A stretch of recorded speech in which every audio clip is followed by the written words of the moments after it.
സുഖല്ലേ? ആ സുഖം തന്നെ. നീ ഇന്നലെ എവിടെയേനു?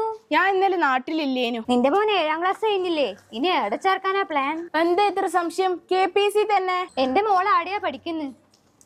ആടാ എല്ലാ കുട്ടികളും കലാകായിക രംഗത്ത് മികച്ച പ്രകടന കാഴ്ചവെച്ചിട്ടുള്ളത്. ആ മികാ ധനീഷിനെ പറ്റി കേട്ടിട്ടില്ലേ? ആ ഉണ്ട്. നേപ്പാളിൽ വെച്ച് നടന്ന ത്രോബോൾ ചാമ്പ്യൻഷിപ്പില് ഓള് ഗോൾഡ് മെഡൽ നേടിയിട്ടുണ്ട്. എന്റെ നാട്ടുകാരിയാന്ന്. ഓ അതെയാ? സബ് ജില്ലാ കലോത്സവത്തിൽ ഫസ്റ്റ് റണ്ണറപ്പും സംസ്ഥാന കലോത്സവത്തിൽ 7ഓളം മത്സര ഇനങ്ങളിൽ A ഗ്രേഡും കരസ്ഥമാക്കാൻ ഈ സ്കൂളിന് സാധിച്ചിട്ടുണ്ടെന്ന് ഞാൻ കേട്ടിട്ടുണ്ട്. പിന്നെ സംസ്ഥാന സംസ്കൃത കലോത്സവത്തിൽ കണ്ണൂർ ജില്ലയ്ക്ക് 45 പോയിന്റും ഈ സ്കൂളല്ലേ വാങ്ങിച്ചു കൊടുത്തത്? അതെ, അത് വളരെ ശരിയാണ്.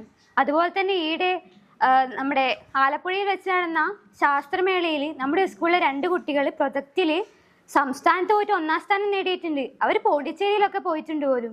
അതുപോലെ IT മേളയിലും പ്രവൃത്തി പരിചയ മേളയിലും ഒക്കെ സ്കൂള് മിന്നും പ്രകടനം കാഴ്ചവെച്ചിട്ടില്ലേ?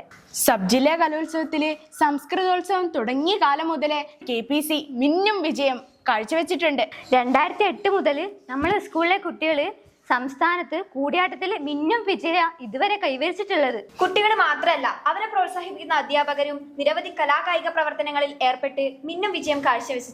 അന്താരാഷ്ട്ര ശുചിത്വ ഉച്ചകോടിയിലെ നമ്മുടെ സ്കൂളിലെ അമിഷയും അനുനന്ദയും മികച്ച വിജയം തന്നെ കൈവരിച്ചിട്ടുണ്ട്. NMM സ്കോളർഷിപ്പ്, അതുപോലെ ഉറുദു ടാലന്റ് സെർച്ച് എക്സാം, സംസ്കൃത സ്കോളർഷിപ്പ് തുടങ്ങിയ ഒരുപാട് സ്കോളർഷിപ്പുകളിൽ ടീച്ചേഴ്സിന്റെ മികച്ച പിന്തുണയോടെ നമ്മുടെ കുട്ടികൾക്ക് മികച്ച വിജയം തന്നെ കൈവരിക്കാൻ സാധിച്ചിട്ടുണ്ട്. ഇവിടെ അഡൽട്ട് ടിങ്കറിംഗ് ലാബ് ഉണ്ടെന്ന് കേട്ടിട്ടുണ്ടല്ലോ, എന്താ അത്? ഇവിടെ ഉണ്ട്. അതെന്താന്ന് വെച്ചാല് കുട്ടികളിലെ റോബോട്ടിക്സ്, ഇലക്ട്രോണിക്സ്, അതുപോലെ മെക്കാനിക്സ് തുടങ്ങിയ സ്കിൽസ് ഡെവലപ്പ് ചെയ്യാൻ വേണ്ടിയിട്ട് കേന്ദ്ര സർക്കാർ ഉണ്ടാക്കിയിട്ടുള്ള ഒരു ലാബാണ്. അത് കുട്ടികളിൽ വളരെ മികച്ച നേട്ടങ്ങൾ ഉണ്ടാക്കാനായിട്ട് സഹായിക്കും. ന്യൂഡൽഹിയിൽ വെച്ച് നടന്ന NCC ദേശീയ സൈനിക ക്യാമ്പിൽ നമ്മൾ സ്കൂളിലെ ഋത്തിക് ദിനേശ് പോയിട്ട് മികച്ച വിജയം തന്നെ കൈവരിക്കാൻ വേണ്ടി സാധിച്ചിട്ടുണ്ട്. പിന്നെ ബാലശാസ്ത്ര കോൺഗ്രസിൽ ദേശീയ തലത്തിലും സംസ്ഥാന തലത്തിലും തുടർച്ചയായി വിജയം കൈവരിക്കാൻ ഈ സ്കൂളിന് സാധിച്ചിട്ടില്ലേ? അതെ, അത് കേട്ടാ ശരി തന്നെയാ. ഫോട്ടോസ് വീഡിയോസ് ഒക്കെ ഗ്രൂപ്പിൽ കാണാറുണ്ട്.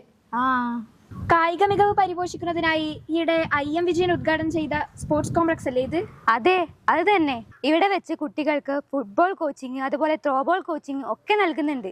ഇതിലൂടെ കായിക പ്രതിഭകളെ നമുക്ക് ഇവിടെ നിന്ന് വാർത്തെടുക്കാനായിട്ട് സാധിക്കും. സംസ്ഥാന വുഷു മത്സരത്തിൽ 3ാം സ്ഥാനം നേടിയ അരുന്ധതി ഇല്ലേ? അതുപോലെ തന്നെ ഷൂട്ടിംഗ് മത്സരത്തിൽ ശ്രീഹാരിയും ശ്രീലക്ഷ്മിയും മിന്നും വിജയം കാഴ്ചവെച്ചിട്ടുണ്ട്. ഈ സ്കൂളില് NCC SPC പോലത്തെ എന്തെങ്കിലും സംഘടനകൾ ഉണ്ടോ? ഒരുപാടുണ്ട്. NCC, SPC, little Kites, scout, guide, NSS, JRC അങ്ങനെ ഒരുപാട് സന്നദ്ധ സംഘടനകൾ ഈ സ്കൂൾ പ്രവർത്തിക്കുന്നുണ്ട്. അവർ ഒരുപാട് കാരുണ്യ പ്രവർത്തനങ്ങളും നടത്തുന്നുണ്ട്. 8 മുതൽ +2 വരെയുള്ള കുട്ടികളുടെ ഭാവി ഭദ്രതയ്ക്ക് വേണ്ടി NDA കോച്ചിങ്ങും സങ്കൽപ് അക്കാദമിയുടെ IAS കോച്ചിങ്ങും ഇവിടെ നടത്തി വരുന്നുണ്ട്. മട്ടന്നൂർ BRCയുടെ നേതൃത്വത്തിൽ സമഗ്ര ശിക്ഷ അഭിയാൻ നടത്തിയ സ്ട്രീം എക്കോസിസ്റ്റം പ്രൊജക്റ്റിനും നമ്മുടെ സ്കൂൾ നേതൃത്വം വഹിച്ചു. ഈ പച്ചപ്പായ ഈ ക്യാമ്പസിലേക്ക് കയറുമ്പോൾ തന്നെ നമ്മുടെ മനസ്സിന് എന്തൊരു കുളിർമയാണല്ലേ?